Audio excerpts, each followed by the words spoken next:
Hello everyone, welcome to Battle IAS. आशा करता हूं आप लोग बहुत अच्छे होंगे। आज हम 25 अक्टूबर का द हिंदू न्यूज़पेपर एनालिसिस करेंगे। तो जैसा आप देख सकते हैं कि ये सीरीज का पहला वीडियो है जो कि विद फेस में आपके सामने रिकॉर्ड कर रहा हूं। बहुत दिन से प्लान बन रहा था कि मैं आऊं आपके सामने और रिकॉर्ड करूं, but finally I am over here in front of you. अब से अगर कभी भी कोई सब्जेक्ट वाइज सिलेबस पे या किसी भी टॉपिक के ऊपर अगर वीडियो आना होगा तो मैं कोशिश करूंगा कि विद फेस आपके सामने आऊं।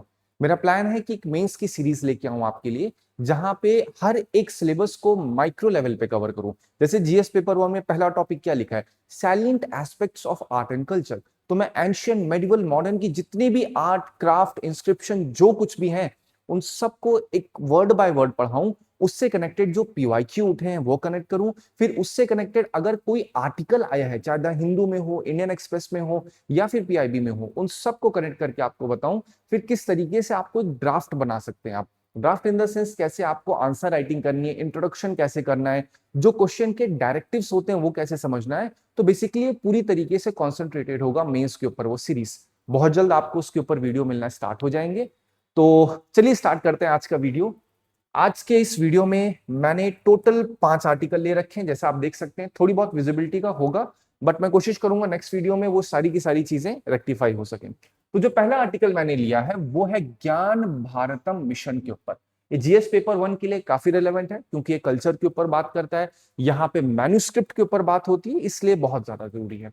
यहाँ पे आपको मैं मैन्युस्क्रिप्ट से कनेक्टेड चीजें बताऊंगा, इंस्क्रिप्शन का मतलब क्या होता है वो बताऊंगा। इसी से कनेक्टेड क्वेश्चन जीएस पेपर 1 2025 में पूछा गया था हड़प्पन कल्चर के ऊपर। एज इट इज पूछा गया था कि भैया डिस्कस करो जो हड़प्पा की आर्किटेक्चर है, स्ट्रेट अवे इसी बार पूछा गया था। ठीक है, तो एक बार आपको मैं अच्छे तरीके से इसकी अंडरस्टैंडिंग प्रोवाइड करूंगा। सेकेंड आर्टिकल बात करता है आरबीआई ने एक प्रपोजल दिया है बैंक जो लेंडिंग करता है उसके ऊपर। तो पहली बात तो आपको मैं प्रपोजल के बारे में बताऊंगा, आरबीआई ने क्या बोला है और क्यों बोला है, ये भी जरूरी हो जाता है। जनरली क्या होता है, सिर्फ आप आर्टिकल पढ़ लेते हैं लेकिन आर्टिकल से कौन से पॉइंट उठाने हैं जो कि आपके पेपर के लिए रेलेवेंट हो सकते हैं वो मिस हो जाता है। तो यहाँ पे आपके साथ वो चीजें मैं डिस्कस करूंगा। ये जीएस पेपर 2 के लिए भी रेलेवेंट है और जीएस पेपर 3 के लिए भी रेलेवेंट है। 2 इसलिए क्योंकि यहाँ पे गवर्नेंस सेक्शन भी कवर हो रहा है। किस लिए? क्योंकि इंफ्रास्ट्रक्चर के ऊपर बात होगी यहाँ पे, फिर जो गवर्नमेंट पॉलिसीज बनाती है वो भी यहाँ पे डिस्कस होगा। थर्ड आर्टिकल बात करता है इलेक्शन कमीशन ऑफ इंडिया ने एडवाइजरी दी है एआई जनरेटेड कंटेंट के ऊपर। अभी आपको पता है बिहार इलेक्शन वाला एकदम इशू चल रहा है, तो उसमें क्या है, इलेक्शन कमीशन ने क्या एडवाइजरी दे रखी है वो मैं आपको बताऊंगा। और इसको कनेक्ट करूंगा एआई के साथ कि एआई का किस तरीके से रोल हो सकता है जो इलेक्शंस होते हैं। यहीं पे आपको आर्टिकल 19, आर्टिकल 326 के साथ कनेक्ट करूंगा कि फ्री और फेयर इलेक्शन किस तरीके से इंपैक्ट हो सकते हैं अगर ये एआई जनरेटेड कंटेंट का मिसयूज होगा। ठीक है, फिर इसी से कनेक्टेड जीएस2 2022 में क्वेश्चन आया हुआ है जो कहता है discuss the role of the Election Commission of India in the light of evolution of the model code of conduct. अब आप नोटिस करोगे कि यहाँ पे जो ये क्वेश्चन है, इस क्वेश्चन के पॉइंट्स आप आसानी से इस आर्टिकल के पॉइंट से ले पाओगे। वो आपको मैं शो करूंगा आपके सामने। फिर हमारा फोर्थ आर्टिकल बात करता है बे ऑफ बंगाल रीजन में एक साइक्लोन का डेवलपमेंट हो रहा है। तो इस आर्टिकल में आपको पहले तो बताऊंगा मैं साइक्लोन होता क्या है, कैसे डेवलप होता है। अक्सर बच्चों को तो साइक्लोन ही समझ में आ रहा है, साइक्लोन को एंटी क्लॉकवाइज चल रहा है, क्लॉकवाइज चल रहा है, बहुत कंफ्यूजन होती है। बट आज इतनी लेमन भाषा में आपको समझाऊंगा that I am definitely sure bye the end of this video आपको बहुत अच्छे तरीके से समझ में आ जाएगा साइक्लोन होता क्या है और कैसे ये इंपैक्ट करता है और किस तरीके से ये डिजास्टर मैनेजमेंट, जो कि जीएस पेपर 3 का पर्टिकुलर टॉपिक है, वहां पे आप इन पॉइंट्स को यूज कर सकते हो। क्योंकि यहाँ पे क्या है, एनडीआरएफ का भी रोल होगा अगर कभी भी डिजास्टर होंगी, तो काफी कुछ चीजें आपको यहाँ पे जानने को मिलेंगी। फिर लास्ट आर्टिकल बात करता है एआई, आर्टिफिशियल इंटेलिजेंस किस तरीके से वर्क प्लेसेस को ट्रांसफॉर्म कर रहा है। अब आपको पता है आर्टिफिशियल इंटेलिजेंस क्या है, कैसे है, बट स्टिल मैं फिर से आपको बताऊंगा ये कैसे काम करती है। ठीक है, और इसी से कनेक्टेड क्वेश्चन उठा है जीएस2 2023 में। अगेन ये जीएस2 नहीं है बेटा, ये जीएस3 है। ठीक है, 23 था इस वजह से 3 लिख गया। क्या क्वेश्चन है, introduce the concept of artificial intelligence, how does AI help clinical, how does AI help clinical diagnosis, do you perceive any threat to the privacy of the individual in the use of AI in the healthcare। अब ये health care के ऊपर है AI, but यहाँ पे बात किसके ऊपर हो रही है, ये वर्क प्लेसेस के ऊपर हो रही है। तो देखो अगर हेल्थ केयर के ऊपर पूछा जा सकता है, so there are high chances कि वर्क प्लेसेस के ऊपर भी पूछ सकते हैं सवाल। तो मैं आपको बताऊंगा कैसे आर्टिकल में से वो सारे पॉइंट्स पिक करने जो आपके पेपर के लिए बेनिफिशियल होंगे। साथ ही साथ आज मैं कंप्लीट द हिंदू पेपर ही आपके सामने प्रेजेंट करूंगा, आपको दिखाऊंगा कि आपको आर्टिकल कैसे पिक करने। I don't want you to rely over me, मैं चाहता हूं कि आपको पता होना चाहिए कि किस तरीके से आर्टिकल को पिक करना है, कौन से पॉइंट्स आपको छोड़ने हैं, कौन से पॉइंट आपको ग्रास्प करने हैं, वो सारी चीजें आपको पूरा 30 पन्ने का मैं पेपर ही आपको दिखाऊंगा। पहले ये पूरा एक्सप्लेनेशन दे दूं, उसके बाद आपको बताऊं। थोड़ा सा वीडियो एक्सटेंड हो सकता है, बट इतना आई कैन एश्योर कि आपको बहुत अच्छी खासी नॉलेज होगी, ठीक है, by the end of this whole video. चलो, इस अगेन एज यूजुअल आप इस पूरे की पूरी समरी का वीडियो पीडीएफ डाउनलोड कर सकते हैं बेटर लाइफ के टेलीग्राम चैनल से। चलिए स्टार्ट करते हैं अपना पहला आर्टिकल। पहला आर्टिकल में भी थोड़ा सा ब्लर हो आपके सामने, यही एक स्नैप है, ठीक है। किस चीज के ऊपर बात कर रहे हैं? ज्ञान, एक सेकेंड, हाँ, ये बात करता है ज्ञान भारतम मिशन के ऊपर, ठीक है। अब हमेशा कभी भी कोई मिशन लॉन्च होता है तो आपको सबसे पहली चीज पता होनी चाहिए कौन सी उसकी नोडल मिनिस्ट्री है, कौन सी मिनिस्ट्री ने उसको लॉन्च कर रखा है। तो यहाँ पे यूनियन कल्चरल मिनिस्ट्री ने एक इनिशिएटिव लॉन्च किया है जिसका नाम है ज्ञान भारतम मिशन। अब वर्ड समझो, कभी भी कुछ भी ना समझ में आए तो वर्ड का सिर्फ मीनिंग समझो। भारतम मतलब something which is connected to Bharat, ज्ञान मतलब समथिंग कनेक्टेड टू बुद्धि। तो भारत के ज्ञान के ऊपर बात हो रही है, तो जब भी भारत वर्ड से कनेक्टेड ज्ञान होगा मतलब बात किसके ऊपर हो रही है? ये हेरिटेज कल्चर की बात हो रही है। तो यहाँ पे जो ज्ञान भारतम मिशन है, इसका उद्देश्य क्या है?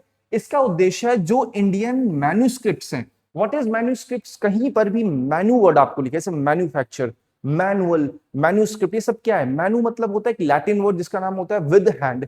तो ऐसे स्क्रिप्ट्स जो कि हाथ से लिखी गई हैं उनको मैन्यूस्क्रिप्ट्स कहते हैं। तो इंडिया की जो एंशियंट मेडिवल मैन्यूस्क्रिप्ट्स हैं उनको क्या करना? कंजर्व करना, उनको डिजिटलाइज करना, और फिर क्या करना? कंजर्वेशन जब होगा उनका प्रिजर्वेशन भी किया जाएगा। इससे क्या होगा? लोगों में अवेयरनेस होगी। किस चीज के बारे में? अपने कल्चर के बारे में। तो आपको पूरा ज्ञान भारतम मिशन मैंने इन शॉर्ट आपको समझा दिया है। क्या है ऑब्जेक्टिव? आइडेंटिफाई करना, कंजर्व, फिर प्रिजर्व करना, प्रमोट करना इंडिया का जो मैन्यूस्क्रिप्ट का हेड, मतलब जो हाथ के द्वारा लिखी गई जो यहाँ पे मैन्यूस्क्रिप्ट्स हैं, जो जो यहाँ पे डॉक्यूमेंट्स इंडिया के हैं, उन सबको अच्छे तरीके से डिजिटल लेवल पे रखना, जिससे लोग और भी लोग एक दूसरे कल्चर को जान सकें। एक नेशनल डिजिटल रेपोजिटरी बनाई जाएगी जिसमें ग्लोबल एक्सेस दिया जाएगा। ग्लोबल एक्सेस का मतलब क्या है? कि ये एक लाइब्रेरी बना रहे हैं इन शॉर्ट समझो, और इस लाइब्रेरी में क्या होगा? जितना मैन्यूस्क्रिप्ट का कंटेंट होगा वो सब इसके अंदर डाला जाएगा, और डालने के बाद इसको ग्लोबल एक्सेस मिलेगा तो देश दुनिया में लोग जानेंगे कि भारत की संस्कृति, भारत में जो हस्तलिपियां थी, जैसे मैन्यूस्क्रिप्ट कहते हो, वो कैसे लिखी जाती थी, लोग किस तरीके से पाम लीफ, ताड़ का पत्ता इसे कहते हैं, उस पे कैसे लोग लिखते थे, वो सारी की सारी चीजें यहाँ पे एक अवेयरनेस फैलाने में मदद करेगी, ठीक है। इंस्टीट्यूशन इन्वॉल्व, अब जैसे लिखा है एशियाटिक सोसाइटी, आपको पता है एशियाटिक सोसाइटी ऑफ बंगाल, अब आपको इसके बारे में पढ़ना होगा ये क्या है, ठीक है। जो जो कीवर्ड्स यूज होते हैं आपको वो भी पता होने चाहिए, ठीक है। अब पॉइंट आता है कि भैया इस पूरे ज्ञान भारतम मिशन का क्या इंपैक्ट होगा, ये मेंस आंसर राइटिंग के लिए जरूरी है। फिर इसका चैलेंजेस क्या क्या है, और इसके उन चैलेंजेस के क्या क्या सोल्यूशन हो सकते हैं विद रिगार्ड टू ज्ञान भारतम मिशन। अब ये एक तरीके से फ्रेमवर्क आप बना सकते हो। हमेशा एक मिसकॉन्सेप्शन होता है बच्चों में, सर एडिटोरियल पढ़ते जाएं, लेकिन बेटा ध्यान रखो एडिटोरियल क्या होता है? एडिटोरियल मतलब एडिटर के द्वारा दिया गया ओपिनियन, बट वहां पे क्या होता है, एक कोई हॉट टॉपिक होगा, उसी टॉपिक के ऊपर राइट लेफ्ट सारे विंग के लोग आके अपना ओपिनियन देते हैं।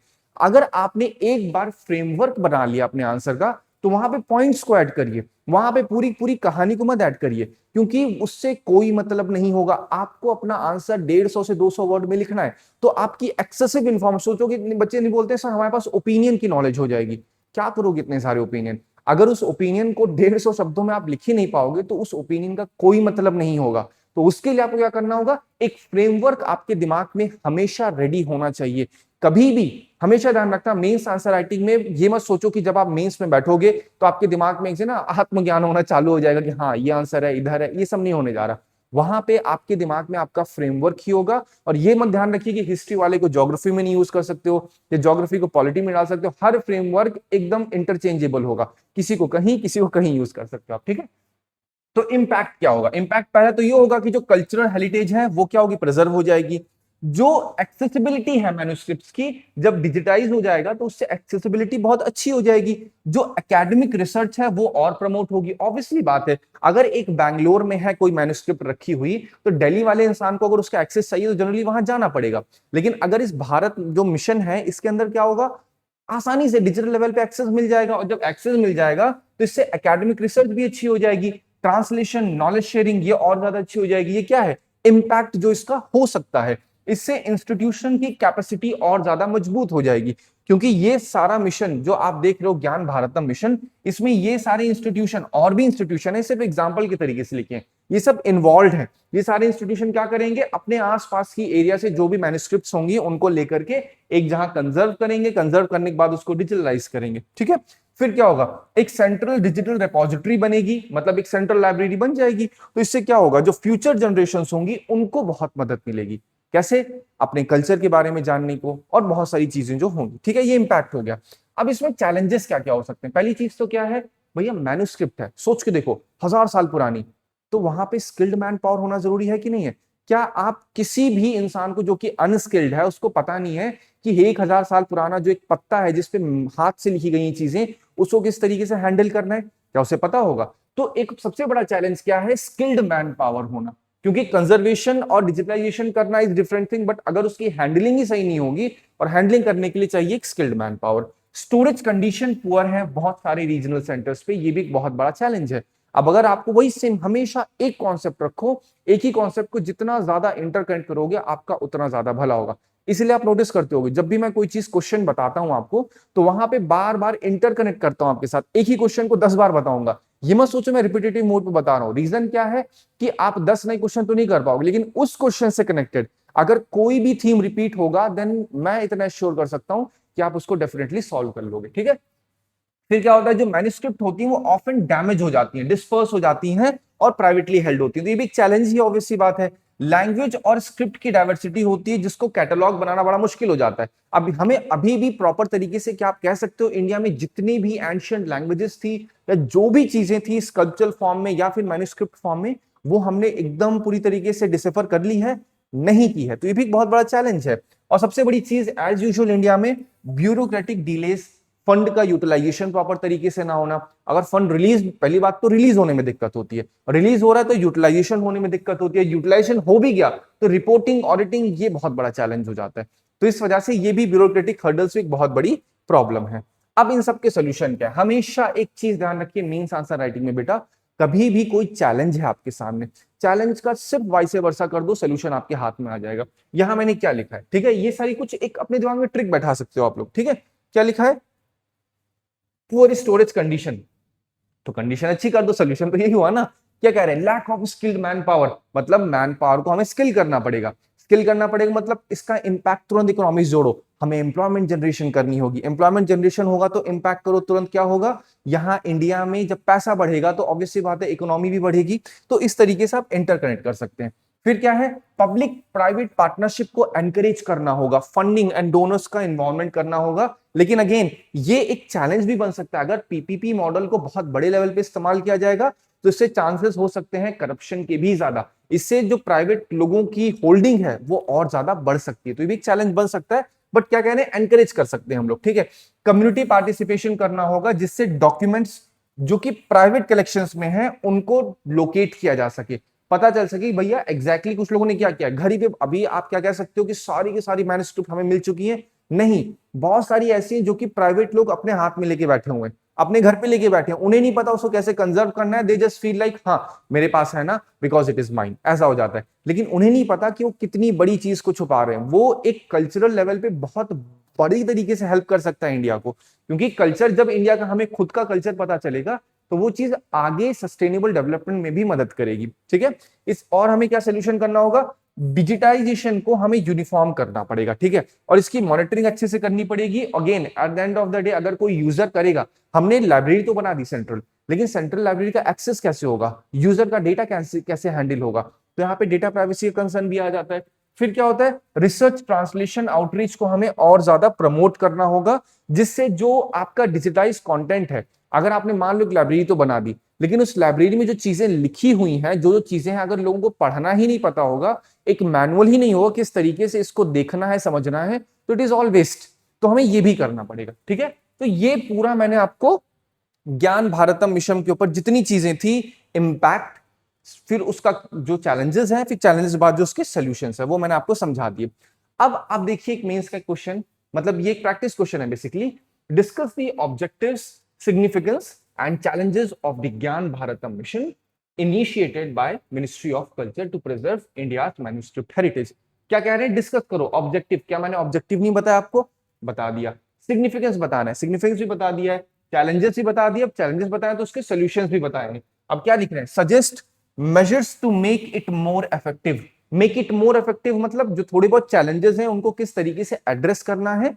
तभी तो कोई भी पॉलिसी एड्रेस, जब एड्रेस उसके चैलेंजेस को अच्छे तरीके से टैकल किया जाएगा तो ऑब्वियस सी बात है उसकी जो एफिशिएंसी है या इफेक्टिवनेस जिसे आप कहते हो वो और ज्यादा अच्छी हो जाएगी, ठीक है। चलो अब यहाँ पे देखो पॉइंट क्या हो रहा है, मैन्युस्क्रिप्ट का क्या मतलब है। मैन्युस्क्रिप्ट का मतलब पहले बता दिया, hand written documents, palm leaf से पेपर पे जो लिख दिए जाते हैं वो मैन्युस्क्रिप्ट कहलाता है। आपको पहले समझा दी, बच्चे नोट्स हैं टेलीग्राम चैनल से आप फ्री ऑफ कॉस्ट डाउनलोड कर सकते हो, पढ़ लोगे, समझ में आ जाए, कोई ऐसा डाउटफुल नहीं है। कहीं भी डाउट होता है तो बैटल आईएएस 16 पे आप एक्सेस कर सकते हो, वहां पे मैसेज करिए, जो भी टीम मेंबर होगा, अगर मैं अवेलेबल हूं तो मैं उसको एक्सेस, जितनी भी आपके डाउट्स होंगे, क्वेरी होंगे, उसको रेक्टिफाई करने की पूरी कोशिश करूंगा, ठीक है। फिर क्या है, एग्जाम्पल वेदा, आयुर्वेदिक टेक्स्ट, जैन अगामास, और फिर आपका जो भक्ति पोएट्री, सब पहले कैसी होती थी, मनु आपका कहा जाता है मैन्युस्क्रिप्ट्स पे होती है। फिर आता है इंस्क्रिप्शन। इंस्क्रिप्शन और मैन्युस्क्रिप्ट में फर्क, ये आपको पता होना चाहिए। मैन्युस्क्रिप्ट मतलब जब हाथ से हम कहीं पे लिख रहे हैं। इंस्क्रिप्शन क्या होता है, इंस्क्रिप्शन मतलब इंस्क्राइब किया जा रहा है। जैसे कोई मेटल की थाली है, उसके ऊपर हम कोई चीज लिख दे रहे हैं, इंस्क्राइब कर दे रहे हैं, वो कहलाता है आपका इंस्क्रिप्शन। इसलिए कहते हैं टेक्स्ट को एनग्रेव किया जाए। स्टोन के ऊपर, पत्थरों के ऊपर देखते हो ना, तो पत्थरों के ऊपर कोई चीज लिखी जाती है, वो सब इंस्क्रिप्शन कैटेगरी में आता है। मेटल हो सकता है, कॉपर प्लेट हो सकता है, वॉल पे हो सकता है, ये सब क्या है, ये सारे इंस्क्रिप्शन के एग्जाम्पल है। मैन्युस्क्रिप्ट में क्या है, मैन्युस्क्रिप्ट इज लाइक पेज के ऊपर लिखा जाए, बट वो पेज क्या है, पाम लीफ हो सकता है, पहले के समय, आज के ऐसे क्लासमेट के पेजेस तो थे नहीं, तो ये बेसिक डिफरेंस होता है, ठीक है। चलो अब इसी से कनेक्टेड 2016 में क्वेश्चन देखो क्या आया हुआ है आपके सामने है, who of the following had first deciphered the addicts of emperor Ashok. अब देखो एग्जैक्टली ये रिलेट नहीं कर रहा, बट थोड़ा बहुत कहीं ना कहीं बात किसके ऊपर हो रही है, इंस्क्रिप्शन के ऊपर हो रही है, मैन्युस्क्रिप्ट के ऊपर हो रही है। देखिए हमेशा एक बात ध्यान रखिएगा, कभी भी ये मत सोचिए कि ज्ञान भारतम मिशन है तो उससे क्या पीवाईक्यू उठा है, उसके अंदर कभी कोई एक उसके अंदर कभी कोई एक टर्म भी होगा ना, तो उस टर्म से अगर कनेक्टेड कोई भी चीज ऐसी है जो क्वेश्चन में पूछी गई है तो वो आपके लिए जरूरी हो जाता है, ठीक है। तो इसलिए यहाँ पे डिसिफरिंग के ऊपर बात की गई थी, एडिक्ट के ऊपर बात की गई, तो आपको पता है जेम्स प्रिंसेप के ऊपर था, ठीक है। फिर आप नोटिस करो 2019 में किस चीज के ऊपर पूछा गया, मुगल एम्परर जिसने शिफ्ट कर दिया था एम्फेसिस मैन्युस्क्रिप्ट। वर्ड आ रहा है नहीं आ रहा है, अब वर्ड को ध्यान रखो, हमेशा ध्यान रखो, ये मत सोचो कि एकदम इलेबोरेटिव फॉर्म में जो भी आपने आर्टिकल पढ़ा है एग्जैक्टली उसी आर्टिकल से क्वेश्चन पूछा जाएगा, नहीं। जो आर्टिकल के अंदर एक शब्द भी यूज हुआ है और वो शब्द अगर आपके पीवाईक्यू में यूज हुआ है तो भाई साहब जरूरी है। और शब्द नाउन, ऐसे मत देखो कि हाँ वर्ब प्रोवर्ब देख लो, नाउन को पकड़ो। तो ये क्या है, मैन्युस्क्रिप्ट एक नाउन ही तो है, तो आपको नाउन पकड़ने हैं, उससे देखने की कहां कहां पीवाईक्यू उठे हैं। तो ये आपको ऑलरेडी पता है, जहांगीर इसमें है, बट अगेन हम हिस्ट्री नहीं पढ़ रहे हैं, सिर्फ आपको बात बता रहा हूं मैं। फिर क्वेश्चन देखो, हाँ अब आते हैं नेक्स्ट आर्टिकल पे। नेक्स्ट आर्टिकल किसके ऊपर बात करता है, आरबीआई के ऊपर बात करता है। अगेन थोड़ा सा विजिबिलिटी कम होगी बट कोई बात नहीं, ठीक है, मैं आपको समझा दूंगा। अगर ये सारी चीजें आप देख सकते हो आप डायरेक्टली टेलीग्राम पे भी, बट स्टिल आरबीआई ने प्रपोज की है कुछ लिमिट्स। बैंक जब कर्ज देता है, लेंडिंग करता है, तो लेंडिंग के ऊपर आरबीआई ने कहा है भैया आपको थोड़ी बहुत लिमिट लगानी पड़ेगी, ठीक है। अब क्या क्या प्रपोजल किया है, पहली चीज जो आरबीआई ने कहा है, जो कैपिटल मार्केट होती, कैपिटल मार्केट ये मत समझो sir what is capital market, stock market को भी के लिए समझ लो, ठीक है। तो जो जनरली बैंक इन्वेस्टमेंट करते हैं, इन्वेस्टमेंट कहो या फिर जनरली जो लेंडिंग करते हैं, कहां पे, जो आपकी शेयर मार्केट होती है, ठीक है, वहां पे जब लेंडिंग करते हैं तो उनसे कहा गया भाई साहब आप लोग केवल अर्लियर जैसे 22 मिलियन कर देते, वो लोग लेंडिंग 22 मिलियन तक कर देते थे, लेकिन अब कहा है प्रपोज कि भैया आप 20 मिलियन तक करिए। तो क्वेश्चन सोचो कि आखिर आरबीआई ऐसा क्यों बोल रहा है, क्योंकि ये पूरी की पूरी शेयर मार्केट जो है, ये पूरा वर्ड अगर नहीं समझ में आ रहा है तो दिमाग से एक तरफ कर दो, बस इतना समझ लो आरबीआई ने बैंक से कहा है कि भैया आप लोग शेयर मार्केट में पैसा कम डालो। सो की सीधी एक बात, क्योंकि ये रिलेवेंट उतना नहीं है, जो भी रिलेवेंट है मैं आपको दिखाऊंगा, पर्टिकुलरली समझा के दिखाऊंगा पीवाईक्यू कहां से उठे, ठीक है। तो पहला तो आरबीआई ने बोल दिया भैया ये काम कर लो। दूसरा क्या होता है, दूसरा ये होता है, मान लो आप एक हो, ठीक है, आपका नाम ए है मान लेते हैं, आपको एक कंपनी खरीदनी है बी, तो आप बैंक के पास पहुंचे, बैंक से कहा भाई साहब हमें बी कंपनी खरीदनी है और हमको जो है आप 1 करोड़ रुपए दे दो। बैंक कहता है ठीक है ले लो। तो आरबीआई कहता है कभी भी अगर आप लेंडिंग कर रहे हो और वो जो लेंडिंग का अमाउंट है वो यूज किया जा रहा है किसी दूसरी कंपनी को खरीदने के लिए, तो जो कंपनी की वैल्यू होगी उसका केवल 70% ही आपको देना है, 100% नहीं डील वैल्यू का देना है। और जो 70% दे रहे होंगे वो उस एक्वायरिंग कंपनी का शेयर पूरी तरीके से रजिस्टर्ड हो, ये नहीं कि हवा में बस आप पैसा लेंड कर दे रहे हो। क्यों आरबीआई ऐसा कर रहा है सोच के देखो। सबसे बड़ा रीजन है आरबीआई कंसर्न है पब्लिक मनी को लेकर के। आरबीआई को लगता है अगर पब्लिक मनी सही से यूटिलाइज नहीं होगी तो इससे दिक्कत होगी ओवरऑल इकोनॉमी में, ठीक है। अब आती है बात, एक वर्ड लिखा है tyre 1 capital. What is tyre 1 capital?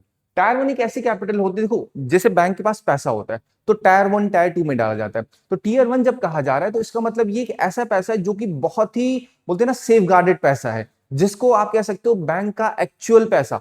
अगर कहीं भी बैंक को दिक्कत होती है तो बैंक को भरोसा होता है ये मेरी जेब में पैसा पड़ा हुआ है, इसको तो भाई मैं इस्तेमाल कर ही सकता हूँ। टीयर 2 वाला जो होता है वो थोड़ा सा कम सेफ होता है, लेकिन आप ऐसे समझो कौन कितना सेफ है उस तरीके से, ठीक है। तो टीयर 1 कैपिटल क्या है, यहां लिखा हुआ है हाईएस्ट क्वालिटी कैपिटल। इसमें क्या होता है, बैंक अपने पास जो इक्विटी रखता है, बैंक का जो प्रॉफिट होता है वो अपने पास रखता है।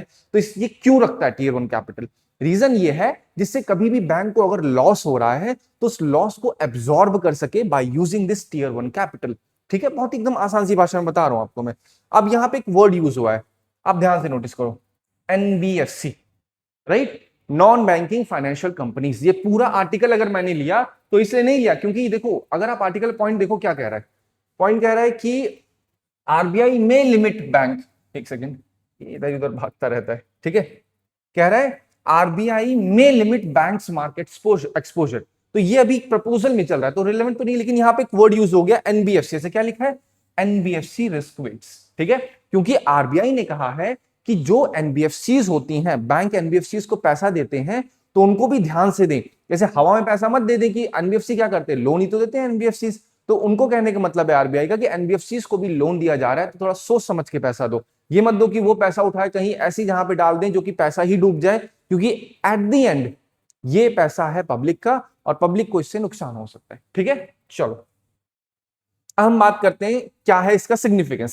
सिग्निफिकेंस क्या है, पहली चीज तो ये है इससे कॉन्शियस लेंडिंग। आरबीआई चाहती है कि भैया जो बैंक है वो कॉन्शियस लेंडिंग करे, एकदम हवा में जाकर के लेंडिंग ना करे। एक बार आप पढ़ लेना आपको समझ में आ जाएगा। अभी मैं बात करता हूं नॉन बैंकिंग फाइनेंशियल कंपनीज के ऊपर, ठीक है। What is NBFC? जैसे एक प्राइवेट लिमिटेड कंपनी होती है, मान लो मैं एक कंपनी वाला हूं, मान लेते हैं, ठीक है। मैं कहता हूं कि भाई साहब मैं XYZ एनबीएफसी हूं, तो मैं गया किसके पास, मान लेते पीएनबी के पास गया, तो पीएनबी से बोला मैंने कि भाई साहब एक काम करो आप मुझे 1 करोड़ रुपए दे दो। पीएनबी कहता है क्या करोगे 1 करोड़ रुपए? कहे ये 1 करोड़ ले जाके मैं दूसरे इंसान को दूंगा, मतलब मुझे नहीं यूज करना, मैं उसी पैसे का इस्तेमाल करके दूसरे को लोन देने जा रहा हूं। तो क्या कह रहा है, ये ऐसी कंपनीज होती हैं जो बैंक नहीं होती हैं लेकिन थोड़े बहुत फाइनेंशियल ऑपरेशन अगर देखे जाए तो लोन एक्टिविटीज ये लोग करते हैं। ध्यान रखिएगा, ये अभी फिर से बताऊंगा आपको मैं। तो क्या कहा मैंने, दोबारा से रिपीट करता हूं, मैं पैसा ले रहा हूं बैंक से, पीएनबी से, और वो पैसा लेके मैं दूसरे को दे रहा हूं, ठीक है। तो बैंक ने कहा ठीक है तुम 6% पे ले लो हमसे, तो अब मैं 6% पे ले तो लिया मैंने 1 करोड़। अब क्या होगा, मैं वही 6% को तुरंत का तुरंत जाके डिसबर्स कर दे रहा हूं 8% पे दूसरे को। प्रॉफिट क्या हुआ, 2% का। बैंक का मुझे 6% मिल ही रहा है, अब मुझे 2% का मार्जिन मिल जा रहा है। आप नोटिस करो अक्सर जितने भी आजकल एप्स आते हैं, पता नहीं कितने सारे, आज तो एकदम हर जहां ऐड चल रहा है, एकदम इमीडिएट लोन डिसबर्स करो, कर भी देते हैं लोग। मतलब कई लोग सुना है कि भैया लोन का डिसबर्समेंट भी कर देते हैं थोड़े बहुत डॉक्यूमेंट लेकर के। बैंक नहीं करता, बैंक का सीधा मतलब है, बैंक मुझसे कहेगा देखो भाई तुम दुनियादारी जो करना है करो, लेकिन अगर तुमने पैसा मेरा वेस्ट किया तो मुझे श्योरिटी चाहिए। तो मैं तो श्योरिटी दे रहा हूं पीएनबी को, राइट, लेकिन मैं कैसे श्योरिटी लूं दूसरे इंसान से जिसको मैं पैसा दे रहा हूं? तो उसके लिए यहां पे कहीं ना कहीं एक्सप्लॉइटेशन वाली क्राइटेरिया भी आती है। आरबीआई ने वार्न भी किया इस चीज को लेकर के कि एनबीएफसी जो अंधाधुंध पैसा बांट रही हैं इससे बहुत ज्यादा डिफॉल्टर की एक चांसेस हो सकते हैं। रिसेंटली का आर्टिकल में आपको समझाया था, लोन के डिफॉल्टिंग बहुत ज्यादा हो रहे हैं, इतना डिसबर्सल हो चुका है और वो डिसबर्सल पैसा जा चुका है, वापस ही नहीं आ रहा, लोग ईएमआई ही नहीं भर रहे हैं। तो इससे और ज्यादा इकोनॉमी में चैलेंजेस हो सकते हैं। बट बेसिकली एनबीएफसी का मतलब क्या है वो मैंने आपको समझा दिया है।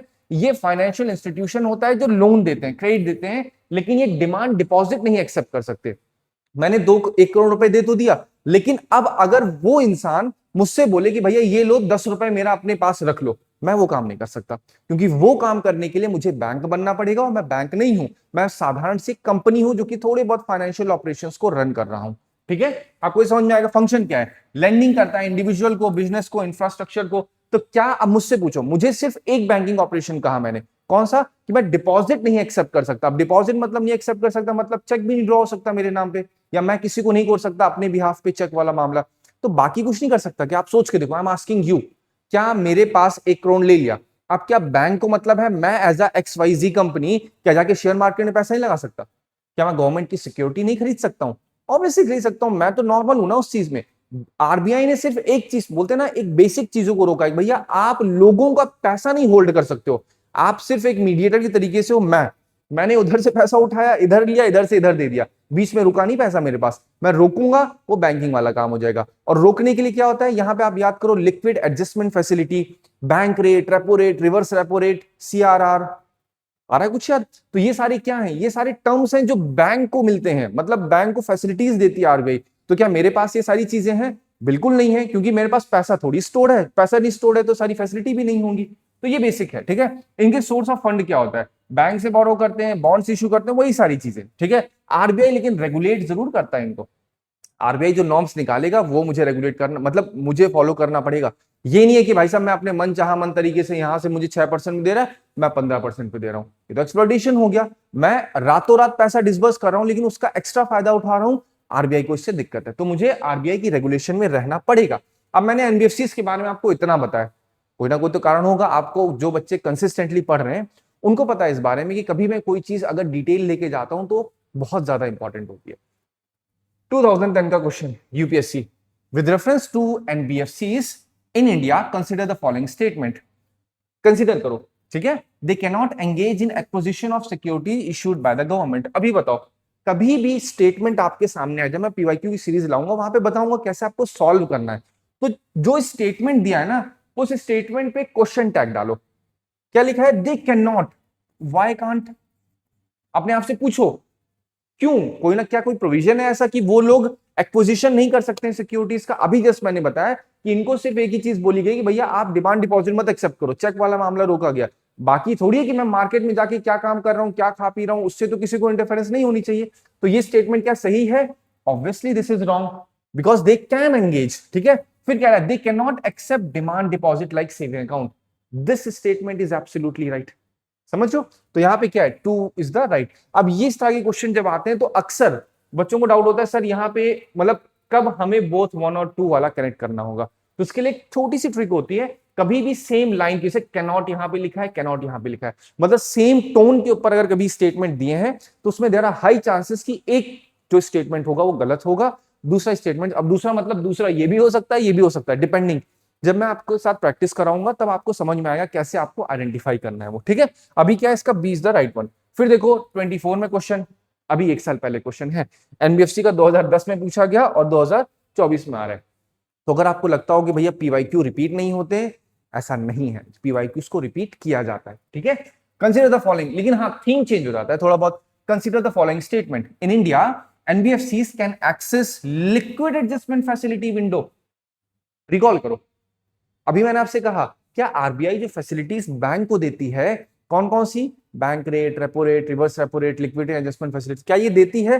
क्या ये एनबीएफसीज के पास है? Absolutely not. तो आपके दिमाग में जो एक ट्रिक होती है, सर जहां जहां कैन लिख रहा है उसके चांसेस सही हो सकते हैं, क्योंकि हो तो सकता ही है, ऐसा नहीं है। यूपीएससी को भी पता है कि भाई साहब आप लोगों को पता है छोटी छोटी ट्रिक, जहां कैन हो, जहां नन हो, वहां ओनली हो, ये सारी चीजें अब मत प्रैक्टिस करो। Always prepare for hard, because अगर आप थोड़ा सा हार्ड के लिए तैयारी करोगे ना, so it will always be easy for you to tackle if any uncertainty comes in front of you। ठीक है, तो सेकंड स्टेटमेंट क्या कह रहा है, in India foreign institutional investor can hold government securities. Again मैंने कहा जब भी कोई स्टेटमेंट आए क्वेश्चन टैग डालो, व्हाई नॉट? क्या कोई इसमें पर्टिकुलर चीज लिखी है कि नहीं आप ये करना है वो करना है? कुछ नहीं लिखा, सिंपल लिखा है FII। तो FII के ऊपर क्वेश्चंस बहुत ज्यादा पूछे गए, आपको मैंने कई बार प्रीवियस आर्टिकल्स में बताए थे। Who are foreign institutional investors, foreign मतलब बाहरी, इंस्टीट्यूशनल, इंस्टीट्यूशन मतलब कोई ना कोई ये भी कंपनी होंगी। तो जो फॉरेन की इंश्योरेंस कंपनी होती है, हेज फंड वाली होती है, या डिफरेंट डिफरेंट कंपनीज होती हैं, वो आके इंडिया में इन्वेस्टमेंट करें तो वो आपके फॉरेन इंस्टीट्यूशनल इन्वेस्टर्स कहलाते हैं। बैंक भी, फॉरेन बैंक भी इन्वेस्टमेंट करेंगे तो वो भी एफआईआई में आएंगे। So what is difference between FII और एफडीआई? सो बेसिक डिफरेंस ये होता है कि जो एफआईआई होते हैं ये आकर के किसी कंपनी को ओन नहीं करते हैं, कोई एस्टेब्लिशमेंट नहीं करते हैं। एफडीआई में क्या होता है? एफडीआई फॉरेन डायरेक्ट इन्वेस्टमेंट होता है, यहाँ पे फिजिकल इंफ्रा बिल्ट होता है। ठीक है, तो ये सारे बेसिक डिफरेंस आपको पता होने चाहिए। और इससे कनेक्टेड यूपीएससी ने बहुत सारे क्वेश्चन पूछे हैं। जो बच्चा कंसिस्टेंटली देख रहा है उसको पता है कि इस पे क्वेश्चंस उठे हैं। जो मैं बोलूं मेरी बात का विश्वास मत मानो, मैं आपको सीरियसली बता रहा हूं। ठीक है, आप ये देखो, इसमें आपका ही भला होगा। जब मैं कोई चीज बोल रहा हूं ये पीवाईक्यू में आई हुई है तो दिमाग में डालो सर बोल रहे हैं, चलो रीचेक करते हैं सर, ऐसे तो कुछ नहीं, ब्लफिंग कर रहे हैं। तो सिंपल लिखो FII PYQ या FDI PYQ, आपको खुद दिख जाएगा क्वेश्चन आए कि नहीं आए। लेकिन हाँ, आप रीचेक करने के चक्कर में आपको प्रॉफिट जरूर हो जाएगा। This is what I really want. अगर आप वीडियो देख रहे हो तो आपको कुछ ना कुछ bye the end of this video आना चाहिए। जनरली होता है कि सर हम कैसे पढ़ाई करें, क्या करें। आप लोग 10 वीडियो देख लेते हो, लेकिन हमेशा एक क्राइटेरिया रखो, आप चाहे 4 घंटे का लेक्चर देख लो, अगर आप 4 घंटे के लेक्चर देखने के बाद, ये 4 घंटे सेल्फ स्टडी करने के बाद एक सिंगल पीवाईक्यू सॉल्व नहीं कर पा रहे हो, तो बेटा I am really sorry to say it is all worthless. क्योंकि रियलिटी है, यूपीएससी को कहते हैं everything under the sun is UPSC syllabus, but this is not what actually UPSC syllabus looks like. बहुत ही क्लियर एकदम रोड मैप दे रखा है, भैया आपको ये चीजें फॉलो करनी है। तो वहां पे आप दुनियादारी पढ़ोगे, सारी चीजें रेलेवेंट लगेंगी। आप 10 आर्टिकल देखो, 10 के 10 रेलेवेंट लगेंगे। लेकिन आपकी यूपीएससी के लिए जरूरी है या नहीं है, वो ध्यान रखो। आपको कोई फिलोसोफर, ज्योग्राफर या हिस्टोरियन नहीं बनना है। Your main objective is to make sure whether you are able to qualify PT और नॉट, दैट्स ऑल। ठीक है, चलो। तो यहां पे क्या है? सेकंड स्टेटमेंट जो लिखा हुआ है, can they hold? Yes they can hold. In India stock exchange can offer separate trading platforms for that. ये स्टेटमेंट भी सही है। अगेन मैंने कहा कि जब भी कैन लिख के आए तो उसमें क्वेश्चन टैग डालो। Why can't? Can they, why can't they, ऐसे करके क्वेश्चन पूछोगे ना, थोड़ा सा आपको लगेगा कि सर ये कैसा लग रहा है, बट रियलिटी है उसमें आपको समझ में आ जाएगा। But that's what I really want from you. ठीक है, तो इससे क्या है, स्टॉक एक्सचेंज जैसे आप देखोगे, बीएससी है, एनएससी, इन सब के खुद के अलग अलग प्लेटफॉर्म बने। बॉन्ड के लिए उन्हें अलग बना रखा है, डेट के लिए अलग बना रखा है, तो ये है एक्चुअली में। ठीक है, तो क्या इसमें सही होगा? आप सोच के देखो, 2 and 3 is the right one. ठीक है, चलो अब आते हैं हम लोग CAPF 2022 का क्वेश्चन है, ये भी यूपीएससी से कनेक्टेड है। A non banking financial company can not give loan, can't they give loan, ये आप खुद से करिएगा, बहुत ही सिंपल क्वेश्चन है। Make investment, can't they make investment? Obviously they can make.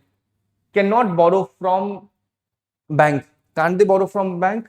Seek demand, दिमाग लगाओ, NBFC can not seek demand deposit.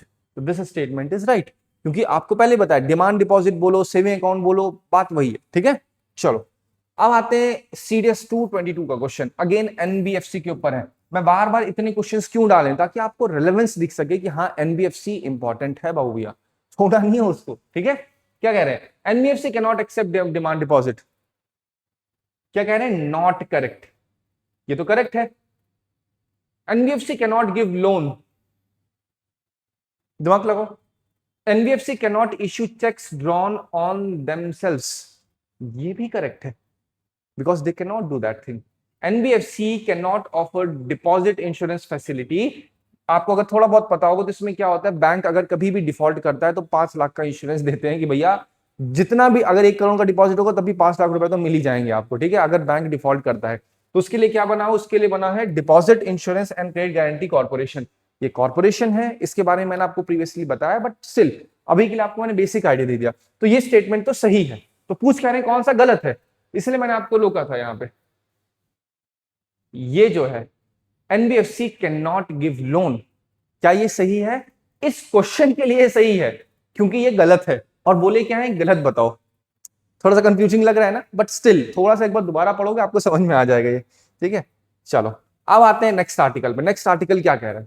Next article कहता है इलेक्शन कमीशन ने एडवाइजरी दी है बिहार इलेक्शन में कि भाई साहब आप लोग जो एआई जनरेटेड कंटेंट होता है उस पर थोड़ा सा होशियार हो जाओ। ठीक है, क्या कह रहे हैं? इन्होंने कहा है कि भाई साहब आपका जो मेन पर्पस है, पर्पस मेन ये है कि जो मिसयूज है hyper realistic AI generated content, जैसे होते हैं ना, 2 नेता खड़े हुए हैं, एक नेता आकर के बोल रहा है भाइयों बहनों, मतलब I not doing mockery but just telling you, तो एक नेता आकर के बोल रहा है कुछ भी चीजें जो कि अगले ने रियलिटी में बोली ही नहीं है, just by using deep fake और एआई।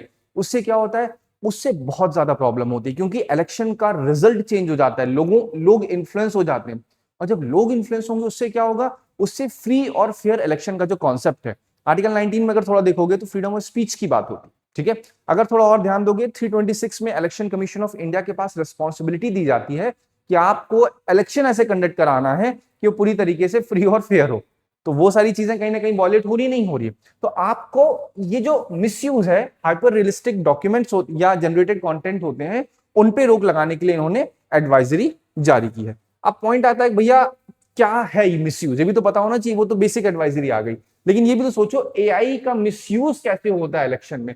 पहला तो डीप फेक, जैसे आपको पहले बताया आर्टिकल में, hyper realistic AI generated videos जो होते हैं, ऑडियोज होते हैं, जो शो करते हैं लीडर्स को वो बोलते हुए जो कि वो बोले ही नहीं है, ठीक है। जैसे राहुल गांधी को लेकर के कुछ भी चीजें बताई जाएंगी, नरेंद्र मोदी जी को लेकर कुछ बताया जाएगा, फिर किसी और को लेकर कुछ बताया जाएगा, और बिहार इलेक्शन में सारे के सारे पॉलिटिकल पार्टीज एक जहां पे आके मैस्करेड करते हैं, ये आपको ही पता है। और रियलिटी जो बिहार से भी एग्जिस्ट कर रहे, जो जहां पे रह रहे हो, तो आपको ज्यादा पता है बिहार की ग्राउंड रियलिटी और वहां पे जो एक वादे किए जाते हैं उसकी रियलिटी, ठीक है। तो अगेन वो सब पॉइंट ये है कहने का कि लोग एटलीस्ट चॉइस तो सही से कर पाए, अगर ये सारी चीजें होंगी तो हो नहीं पाएंगी।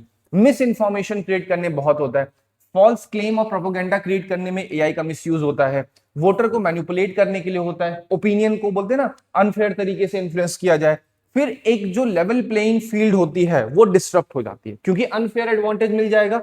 अगर किसी पार्टी के पास फंडिंग है, उसने एआई का सहारा लिया, एआई का सहारा लेकर के उसने उस पॉलिटिकल पार्टी को दबा दिया जो कि असलियत में थोड़ा बहुत काम कर सकती थी, और जस्ट पावर के लिए उन्होंने क्या किया, एआई का यूज कर लिया, और लोग क्या हो गए, लोग इन्फ्लुएंस हो गए। अब जो लोग इन्फ्लुएंस हो गए तो इससे क्या हुआ, राइट चॉइस नहीं हो पाई, ठीक है। तो ये क्या है, स्टेप्स क्या लिया आपका इलेक्शन कमीशन ऑफ इंडिया ने, पॉलिटिकल पार्टीज को एडवाइजरी दी है कि भैया एआई और सिंथेटिक कंटेंट को बिल्कुल भी यूज नहीं करना, लेबलिंग करना है।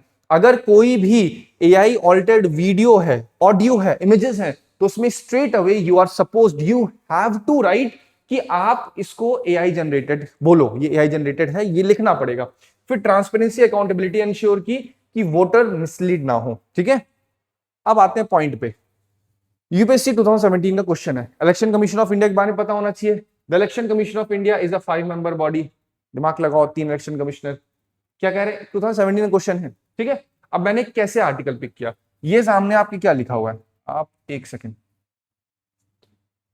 हाँ देख लो क्या है, इलेक्शन कमीशन, तो आपके तुरंत स्टैटिक टर्म आना चाहिए, इलेक्शन कमीशन के बारे में पता होना चाहिए, ऐसी तो होता है। I have told you about CSP method, what C means, C means आपका करंट जो है प्रेजेंट में, एस फॉर स्टैटिक, उस करंट में कोई एक नाउन होगा, कोई स्टैटिक टर्म होगा जो आपके लिए जरूरी होगा, और उस स्टैटिक टर्म से अगर कभी कोई पीवाईक्यू उठाए तो वो भी आपको अच्छे से पढ़ना पड़ेगा, and that's what I did.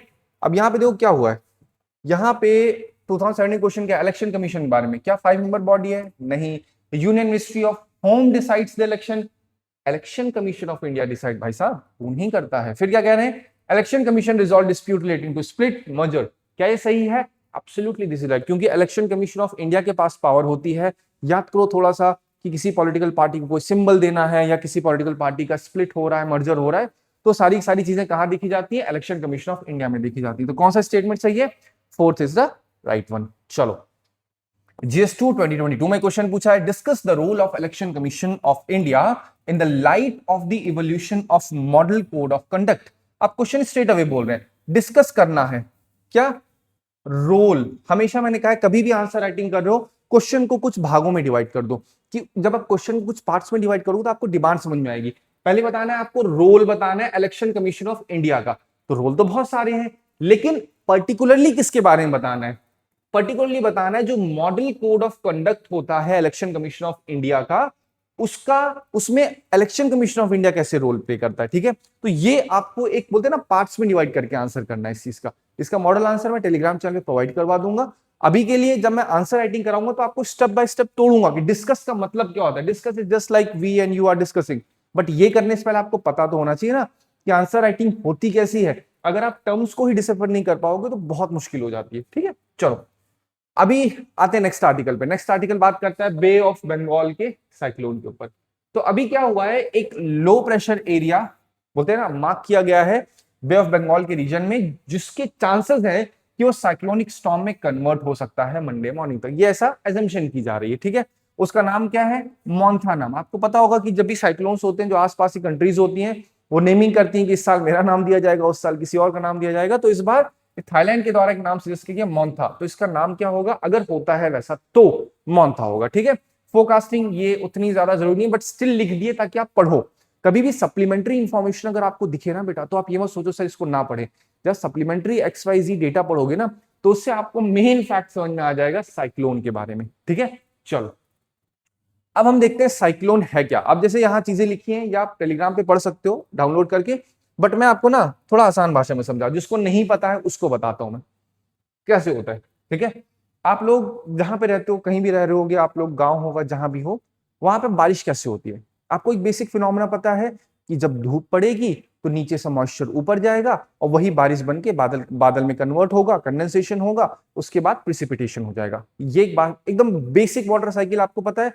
अगर वाटर साइकिल पता है, साइक्लोन भी पता है, बस बहुत ज्यादा की चीज को टिपिकल कॉम्प्लेक्स बनाना ही नहीं। अक्सर क्या होता है एक ही चीज को, sir low pressure high pressure, अरे दुनिया का प्रेशर है उसको छोड़ दो।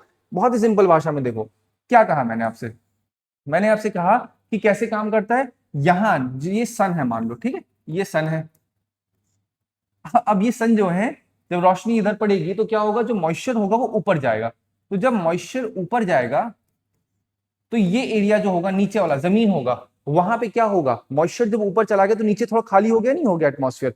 तो जब खाली होगा तो उसको क्या बोलेंगे, लो बोलेंगे। इसको बोलते हैं लो प्रेशर एरिया बन गया। सिंपल सी बात है, ये आपके घर की बात बता रहा हूं, जनरली होता है। अब इसी प्रोसेस को उठा के अब समुद्र पे ले आओ, ठीक है। मान लेते हैं थोड़ा सा ऐसा कलर बदल दिया जाए ताकि ओशन जैसा दिखे आपको। ये अरे हाँ, ये आपका ओशन है मान लेते हैं, ये रहा ओशन, पूरा इंडियन ओशन है, ठीक है। पर्टिकुलरली ट्रॉपिकल ओशन की बात करते हैं, ठीक है। ट्रॉपिकल एरिया में ज्यादा होता है। ट्रॉपिकल एरिया मतलब क्या होता है, ट्रॉपिक ऑफ कैंसर और ट्रॉपिक ऑफ कैप्रिकॉर्न के बीच के रीजन को हम लोग ट्रॉपिकल रीजन कहते हैं। तो अब यहाँ पे क्या हो रहा है, सेम प्रोसेस हो रहा है, ठीक है, लेकिन प्रोसेस में थोड़ा सा डिफरेंस आ जा रहा है। सेम सूरज की रोशनी पड़ रही है यहाँ पे। अब पढ़ने से क्या हो रहा है, जो नीचे जो पानी है, पानी क्या होगा, पानी का एक बेसिक टेम्परेचर होता है जो आपको पता होना चाहिए। यहाँ पे एक फेवरेबल कंडीशन होती है कि भैया 26 डिग्री सेल्सियस वहां का तापमान आसपास होगा तो एक फेवरेबल कंडीशन, अप्रोक्सीमेटली कह रहा हूं मैं, एक फेवरेबल कंडीशन होती है साइक्लोन की। तो सूरज की रोशनी पड़ेगी तो क्या होगा, यहां से जो मॉइस्चर है वो ऊपर उठेगा। वहां तो ओशन में ऑलरेडी मॉइस्चर भरा है लेकिन फिर भी मॉइस्चर कंटेंट ऊपर जाएगा। तो जब ऊपर जाएगा कंटेंट ऐसे, तो जो यहाँ का रीजन है बेटा, यहाँ पे लो प्रेशर हो जाएगा। क्या हो जाएगा, लो प्रेशर। अब जब यहाँ पे लो प्रेशर एरिया हो गया तो ऊपर क्या हो गया, ऊपर तो हाई प्रेशर एरिया हो गया, ठीक है। तो ये एक वैक्यूम क्रिएट हो जाता है। ये बेसिकली जो उठा ना वैक्यूम, मतलब खाली जगह हो गई। अब जैसी कोई जहां खाली होती है तो वहां फिसल की एयर तुरंत सिंक होती है। तो जो यहाँ पे आसपास की एयर है, ये देख रहे हो, ये सब, ये सारी की सारी, इसको मैं कलर चेंज करता हूँ, हाँ। तो ये जो एरिया है, ये जो पूरा क्या बना है, ये लो प्रेशर वाला एरिया है। तो ये जो एयर साइड बाई साइड देख रहे हो ना, ये सारी की सारी क्या होती है, भागती हैं तुरंत। कहां पे, कूदो, इससे बोलते हैं ना सरकने वाला स्लोप होता है झूले, इससे मिलता है तभी तो नीचे जाते हो ना। तो वैसे इन साइड वाली एयर को मिल जाता है कि चलो जाते हैं। लेकिन होता क्या है, यहाँ पे एक कोरियोलिस फोर्स नाम की चीज होगी। आप याद करो सन का रोटेशन कैसे होता है, सॉरी अर्थ का रोटेशन कैसे होता है, थोड़ा सा दिमाग में लाओ। तो अर्थ के रोटेशन दिमाग रिकॉल करो, कोरियोलिस फोर्स रिकॉल करो। अगर आपको याद आ रहा होगा तो जो नॉर्दर्न हेमिस्फीयर में होता है तो वहां पे राइट टर्न हो जाती है विंड, सदर्न में क्या होता है, लेफ्ट हो जाता है। क्यों होता है, जब मैं आपको पर्टिकुलरली ज्योग्राफी बताऊंगा वहां बता दूंगा, बट अभी के लिए ये समझो आप लोग, ठीक है। तो ड्यू टू कोरियोलिस फोर्स यहाँ पे जो आ रही है, ये जो एयर यहाँ पे घुस रही है, ये क्या होगी, राइट टर्न हो जाती है। अब जैसे मान लो ये है यहाँ पे, ये एयर गई तो राइट टर्न मतलब क्या होगा, ये इस तरफ डिफ्लेक्ट हो जाएगी। फिर ये जो है इसका राइट इधर डिफ्लेक्ट हो जाएगा। फिर ये जो यहाँ आया है इसका राइट इधर। तो ये ऐसे राइट में सर्कुलेट करने लग जाती है। इसीलिए नोटिस करो साइक्लोन जो होता है वो एंटी क्लॉकवाइज में होता है। क्लॉक कैसे चलती है, ये क्लॉक चल रही है आपकी ऐसे, अब पता नहीं आपको रिफ्लेक्ट होकर कैसे दिख रहा होगा, क्लॉक ऐसे चलती है, ठीक है। ये घड़ी है, ऐसे ऐसे ऐसे क्लॉक चलती है। लेकिन अब यहाँ पे क्या हो रहा है, ये उल्टा घूम रहा है। क्यों उल्टा घूम रहा है, मैंने आपको वो समझाया है, राइट। तो अब यहाँ पे क्या होगा, जो नीचे से ऊपर मॉइस्चर आया हुआ है ये क्या होगा, गर्म होगा। ऑब्वियस सी बात है गर्म होगा। तो जब कंडेंसेशन होगा, वाटर वेपर का कन्वर्जन होगा किसमें, लिक्विड में। तो जो एक लैटेंट हीट होगी, लैटेंट हीट अभी नहीं पता तो कोई बात नहीं, हीट समझ लो। तो जो गर्माहट होगी वो गर्माहट क्या करेगी, और जो आसपास से एयर मॉइस्चर आ रहा है उसको और ज्यादा ठंडा करना चालू कर देगी। क्योंकि ऑब्वियस सी बात है गर्म चीज है, ठंडी चीज, जब गर्म ठंडी से मिलेगी तो क्या होगा, तो उसमें कहीं ना कहीं क्या होगा, कंडेंसेशन हो जाएगा। तो आइस में गर्म मिलाओगे तो आइस तो पिघलेगा ना, तो उसमें क्या होता है, बेसिकली क्लाउडिंग तो ऐसे ही होती है। तो जब ये आपस में मिलेंगे तो इससे क्या हो जाएगा, यहाँ पे एक्सेसिव रेनफॉल होगी। अब जब रेनफॉल हो रही है, सूरज भाई साहब ऐसे काम कर रहे हैं अपने, तुरंत रोशनी दे रहे हैं, मॉइस्चर ऊपर जा रही है, तो ये एक साइकिल बन जाती है। ठीक है, साइकिल क्यों बन रही, क्योंकि एनर्जी उनको नीचे से मिल जा रही है, मॉइस्चर है, ओशन है। इसलिए नोटिस करोगे जैसे जैसे वो कोस्टल एरिया तक आते हैं वहां पे उनकी स्पीड थोड़ी थोड़ी स्लो होने लग जाती है। ठीक है, और फाइनली जैसे भी लैंडफॉल होता है साइक्लोन का, थोड़े देर रीजन के बाद वो खत्म हो जाता है। ऐसा तो नहीं पूरा का पूरा ओडिशा चालू किया, गुजरात तक लेके चले आ रहे हैं साइक्लोन। रीजन है उसके पीछे, रीजन ये है फ्यूल मिलता है कहां से, यहां से फ्यूल मिल रहा है। क्यों, क्योंकि सन भी आ रहा है यहाँ पे, साइड वाइड की एयर भी चल रही है। बहुत ही एकदम लेमन भाषा में रखो चीजों, बहुत डिफिकल्ट बनाने की चीज जरूरत नहीं है। एक बार दोबारा इसको सुनिएगा, नहीं समझ में आ रहा, डाउट होता है दोबारा से पूछिएगा। मैं इन डिटेल दोबारा से कभी ज्योग्राफी टॉपिक जब पढ़ाऊंगा वहां पे और सही तरीके से आपको कोरियोलिस फोर्स के बारे में बताऊंगा, अर्थ का रोटेशन कैसे इंपैक्ट करता है। ये साइक्लोन का पूरा पार्ट देख लो, ये आपको मेजरली ट्रॉपिकल रीजन में दिखेगा, वार्म ट्रॉपिकल रीजन में आपको दिखेगा बेसिकली। क्यों, क्योंकि ट्रॉपिकल एरिया में सूरज की रोशनी सीधी पड़ती है। ठीक है, नहीं भी समझ में आया तब जरूर पूछिएगा इसको, राइट। यहां पे मैंने एक्सप्लेनेशन दे भी दिया है आपको। लार्ज स्केल रोटेटिंग स्टॉर्म होता है 26.5 डिग्री सेल्सियस से ज्यादा का आपका क्या होना चाहिए, सी सरफेस टेम्परेचर होना चाहिए। ठंडा है पोलर एरियाज में तो नहीं हो रहा साइक्लोन, क्यों, क्योंकि वहां पे ओशन का टेम्परेचर ही ठंडा है। ठीक है, तो ये बेसिकली आप एक बार पढ़ सकते हो, कोई इसमें दिक्कत वाली चीज नहीं है। आते हैं नेक्स्ट आर्टिकल पे, साइक्लोन। अब साइक्लोन जो मैं आपको पहले बताया था बेटा, साइक्लोन के ऊपर क्वेश्चन पूछे गए हैं, पीवाईक्यू में पूछे गए। एक बार आप देखिएगा, जीएस पेपर 1 में शायद पूछा गया है, साउथ चाइना सी में साइक्लोन्स के ऊपर, एक बार चेक करिएगा, मेंस में पूछा गया क्वेश्चन ये। ठीक है, और प्रीलिम्स में ही पूछे गए क्वेश्चन साइक्लोन से कनेक्टेड कि कौन सा फेवरेबल होता है यहाँ पे, तो आपको पता होना चाहिए वो। ठीक है, चलो हाँ, अब बात करते हैं एआई ट्रांसफॉर्मिंग वर्क प्लेसेस के ऊपर। तो पॉइंट क्या है, how will AI transform work place. अभी पूरा आर्टिकल लिखा हुआ है, लेकिन यहाँ पे एक सिंपल चीज है, एआई के ऊपर बोला गया। ठीक है, अब एआई है तो आपको पता होना चाहिए सॉफ्टवेयर एज ए सर्विस। अभी थोड़े दिन पहले आप याद करो, मैं आप क्या बता रहा था कि ओपन एआई ने अपना एक एटलस ब्राउजर लॉन्च किया है, सॉफ्टवेयर एज ए सर्विस। जैसे सॉफ्टवेयर एज ए सर्विस बोला, आपके दिमाग में तुरंत आना चाहिए, क्वेश्चन आया हुआ है वहां से। अभी साइक्लोन समझा है, तो यहाँ पे क्या हो रहा है, आपको मैंने एक बताया किस चीज के बारे में, रेन के बारे में बताया, तो आपके दिमाग में आना चाहिए आर्टिफिशियल रेन क्या होती है। यहाँ पे आर्टिफिशियल इंटेलिजेंस के ऊपर बात हो रही है, मतलब ऐसी इंटेलिजेंस जो आर्टिफिशियली क्रिएट हो रही है। तो क्या कोई और चीज आर्टिफिशियली क्रिएट होती है, आर्टिफिशियल रेन। कल ही आपको बताया था दिल्ली में आर्टिफिशियल रेन पोल्यूशन को कम करने के लिए, जहां पे क्लाउड सीडिंग के बारे में बताया था। If you are able to recall, एक बार वीडियो देखोगे आपको समझ में आ जाएगा। ठीक है, क्लाउड सीडिंग बताया था, क्लाउड सीडिंग कैसे काम करती है, फिर उससे कनेक्टेड जो क्वेश्चन इसी बार 2025 प्रीलिम्स में आया हुआ है, क्या होता है, रिकॉल करो, सिल्वर आयोडाइड, पोटेशियम आयोडाइड, याद आ रहा है कुछ। ये सारी की सारी चीजें रेलेवेंट हैं, इसलिए आप इसको जरूर पढ़िएगा। ठीक है, चलो, तो अभी क्या है, यहाँ पे एआई कैसे ट्रांसफॉर्म कर रहा है वर्कप्लेस को। पहली चीज क्या है, जो आपका ऑफिस होता है वहां पे अलग अलग एप्स का यूज होता है, तो एआई क्या कर रहा है, सिंगल एंट्री इंटरफेस बना दे रहा है। मल्टीपल एप्स का जो यूज होता है वो एक एआई सिस्टम कर दे रहा है। ये क्या है, ये ट्रांसफॉर्मेशन ही तो हो रहा है वर्कप्लेस। अभी क्या हो रहा है भैया, डेटा एंट्री इधर हो रही है, मेंशनिंग उधर हो रही है, बाकी एनालिसिस कहीं और हो रहा है। तो ये चीज कहीं ना कहीं क्या हो गई, ट्रांसफॉर्म कर रही है। फिर एफिशिएंसी बढ़ गई है, कस्टमाइजेशन और ज्यादा अच्छा हो चुका है। ये मैंने लिखा सिर्फ इसलिए आपकी मेंस आंसर राइटिंग के लिए जरूरी है। जो बैरियर्स है वो ब्रेक हो रहा है, क्योंकि अभी क्या हो रहा है, जो आपकी नेचुरल लैंग्वेज होती है उसके साथ कनेक्ट कर पा रहा है आपका, क्या एआई की वजह से हो पा रहा है। पहले क्या होता था कि जो भी इनपुट एक ऐप में डाल दिया गया है, बहुत ही एकदम बोलते हैं ना डिफिकल्ट लैंग्वेज में, एडवांस लैंग्वेज में, वो नहीं समझ में आ पाता एक नॉर्मल यूजर को। लेकिन अब क्या होगा, एआई जब उसमें इनकलकेट या इम्बाइब किया जाएगा तो उससे क्या होगा, उससे एक नेचुरल भाषा लोगों की जो होगी, आम तौर पे जो बात कर रोजमर्रा वाली लैंग्वेजेस होती है, वो कहीं ना कहीं एक लोग उससे अडेप्ट हो जाएंगे। अडेप्ट हो जाएंगे तो उससे कहीं ना कहीं क्या इंपैक्ट करेगा, वर्क प्लेस में ट्रांसफॉर्मेशन होगा, एफिशिएंसी बढ़ेगी बढ़ेगी। अब पॉइंट आता है कि भैया चैलेंजेस क्या क्या है, ये तो चीजें आपको बता दी। तो चैलेंजेस सबसे पहली चीज क्या है कि जो लोग कर्व या फिर जो लोग लर्न नहीं कर पा रहे इन चीजों को, उनके लिए बड़ी डिफिकल्टी होगी। इसलिए लिखा है learning curve for employ and organization. अगर एआई सीख ही नहीं पाएंगे एम्प्लॉयज तो कहीं ना कहीं दिक्कत होगी। आप याद करो, यहीं पे अनएम्प्लॉयमेंट याद होना चाहिए, what is frictional employment, what is disguised unemployment, what is cyclical unemployment, कुछ याद आ रहा है। तो वहां पे क्या था, अगर याद करोगे जहां पे एक एम्प्लॉय सीख नहीं पा रहा है नई टेक को, तो वो भी अनएम्प्लॉयड रह जाएगा। एग्जांपल में आपको क्या बताया गया था कि पोस्ट ऑफिस है, वहां पे टाइपराइटर यूज कर रहे हैं, टाइपराइटर जब हटेगा आएगा कंप्यूटर, जो टाइपराइटर यूज कर रहा है अगर उसे यूज ही नहीं करना आता कंप्यूटर तो अनएम्प्लॉयड हो गया। लेकिन सरकारी नौकरी जिंदाबाद, उनको अभी भी रखा जाता है। पॉइंट क्या है, लर्निंग जरूरी है, एम्प्लॉयज की अडेप्टेशन जरूरी है basically. Data privacy security risk तो ऑब्वियसली कहीं पे भी कोई मेंस आंसर कर रहे हो बेटा, एआई से कनेक्टेड है, चिपका दो इस लाइन को, डेटा प्राइवेसी सिक्योरिटी रिस्क, दुनिया एक तरफ करो, डेटा प्राइवेसी और सिक्योरिटी रिस्क को ऑन टॉप रखो, ठीक है। फिर क्या है, इंटीग्रेशन करना बहुत मुश्किल है, अभी भी जो आपके बड़े बड़े आईटी सिस्टम्स हैं उसमें इंटीग्रेट करना यही बहुत बड़ा चैलेंज होता है। सोल्यूशन क्या है, मैंने हमेशा का सोल्यूशन का क्या होता है, चैलेंज का रेसिप्रोकेट कर दो, ट्रेनिंग अवेयरनेस होगी, कंप्लायंस प्राइवेसी फ्रेमवर्क अच्छा करना होगा, एआई की टीम बनानी होगी और एआई को रिस्पॉन्सिबल बनाना पड़ेगा, ठीक है। और रिस्पॉन्सिबल कैसे बनेगा, जब एआई की प्रैक्टिसेस रिस्पॉन्सिबल तरीके से होंगी, ठीक है। आई होप मेरी आवाज आ रही होगी अभी। हाँ, थोड़ा सा रुक गया था बीच में, आई डो नॉट नो, थोड़ा सा फंक्शनिंग में आगे पीछे हुआ था, बट स्टिल हाँ, मैं पॉइंट क्या बता रहा था आपको, पॉइंट बता रहा था क्या क्या सोल्यूशन हो सकते हैं किसके, एआई की। अब आपका जो एआई से कनेक्टेड एक क्वेश्चन भी आया पीवाईक्यू में, जहां पूछा गया है एआई का यूज कहां कहां किया जा सकता है, ठीक है। ये प्रीलिम्स में क्वेश्चन पूछा गया, अगर थोड़ा याद करोगे तो याद उसमें आएगा कि जो आपके पावर ग्रिड्स होते हैं क्या वहां पे इस्तेमाल किया जा सकता है। मतलब बेसिकली क्वेश्चन था, consider the following statement with regard to AI, या क्वेश्चन ऐसे था, where all AI can be utilized. तो वहां पे इन्होंने 3 से 4 पॉइंट्स दिए हुए थे, फिर उसमें स्टेटमेंट में आपके ऑप्शन में था 1 2 1 2 3 1 2 3 4, वहां सारे सही थे बेसिकली। तो एआई से कनेक्टेड ये क्वेश्चन आया हुआ था।